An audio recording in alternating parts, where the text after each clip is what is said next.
Hello everyone, hope you're having a great day. It's me again, Dr. Prajita Rao, and we are going to cover Cell Biology Part 16. Topic of this video is endoplasmic reticulum and the part smooth and sarcoplasmic reticulum. We have already covered in the part 15 rough endoplasmic reticulum, and we'll be continuing with the other part, that is smooth endoplasmic reticulum in this one. So starting with the structure, the smooth endoplasmic reticulum, it consists of tubules that are located near the cell's periphery. The smooth endoplasmic reticulum is more tubular than rough endoplasmic reticulum and forms an interconnecting network subcompartment of endoplasmic reticulum. So we have the smooth endoplasmic reticulum right here, and it is fairly evenly distributed throughout the cytoplasm. So with respect to the last video, let me point out the differences between the smooth and the rough. If you have heard my last video, you might be knowing that the rough endoplasmic reticulum, it is convoluted and flattish in nature. Okay, and here we just studied that it is tubular in nature, more tubular than rough endoplasmic reticulum. So that is difference number one. Second is that it says that it is located near the cell's periphery, and in rough endoplasmic reticulum we study that it is more in proximity to the nucleus and the Golgi body. So again the second difference, and again the third difference is that it is distributed throughout the cytoplasm, that too evenly, but that is not the case with rough endoplasmic reticulum. It is more on the part of the nucleus, so that is the third difference. Next comes that smooth endoplasmic reticulum. It is basically a storage organelle, whereas rough endoplasmic reticulum, it mainly produces things. This one stores. However, it is also important for creation of lipids and steroids. Now these steroids are actually natural steroids, and they are produced in the various endocrine glands. Now steroids are ringed organic molecule and used for many purposes in an organism. So this is the ringed structure of a steroid. This is how it looks like.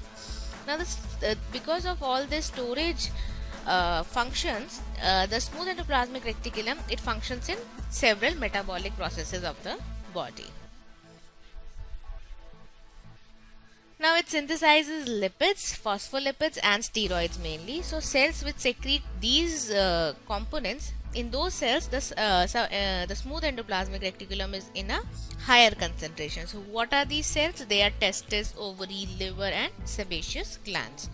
So cells in your body that release oils also have more SER than most cells. SER, it is a short form or abbreviation of smooth endoplasmic reticulum. So if I call it SER, don't be confused. Again in this point we studied about the cells that release oils in our body. In one of the previous lectures we did discuss these cells. They are known as adipocytes. The fat cells are known as adipocytes. So in adipocytes there are a huge number of SERs present. Now other functions are, they are also responsible in metabolism of carbohydrates, detoxification of natural metabolism products of alcohol and drugs, attachment of receptors on cell membrane, proteins and steroid metabolism. And apart from that, in muscle cells it regulates calcium ion concentration. Okay, so in muscle cells this is known as sarcoplasmic reticulum. If you look at this picture, this is a muscle cell and this is the sarcoplasmic reticulum. Now in liver cells, for example, smooth endoplasmic reticulum enables glycogen that is stored as granules on the external surface of the SER to be broken into the glucose. So glycogen on the outer surface of SER in the liver, it is easily broken down into glucose. Okay, this is another function, and the process with which it takes place is actually known as gluconeogenesis. So you don't need to put your head into gluconeogenesis too much. It is beyond your course. All you need to know is gluco means glucose, neo means new, and genesis means formation.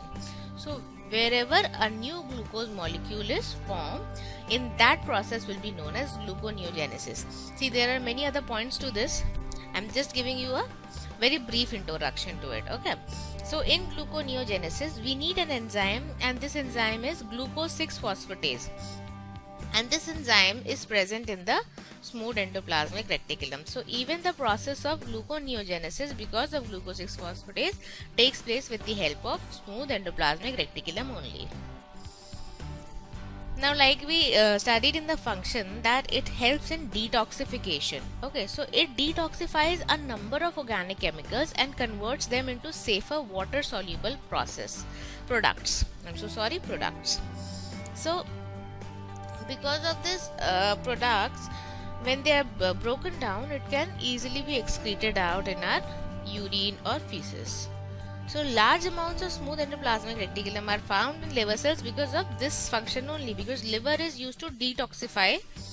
It is the detoxifying organ of the body, and it even detoxifies overloads of ethanol. When do we have an overload of ethanol? When somebody drinks a lot of alcohol, and even barbiturates from drug overdose. Okay, so if you take a lot of medicines and if you take a lot of alcohol, so it is broken down in your liver and then it is excreted, because it is actually not good for your body. Okay, so in such cases, when a lot of alcohol or drugs are taken in emergency, the smooth endoplasmic reticulum can double its surface area within a few days. Okay, so that it becomes huge and can work more than a normal smooth endoplasmic reticulum. However, it returns to its normal size when the assault has subsided. So in brief, in the last slide, in the last video we studied about rough endoplasmic reticulum, that it contains ribosomes. It produces proteins, attaches sugars to proteins.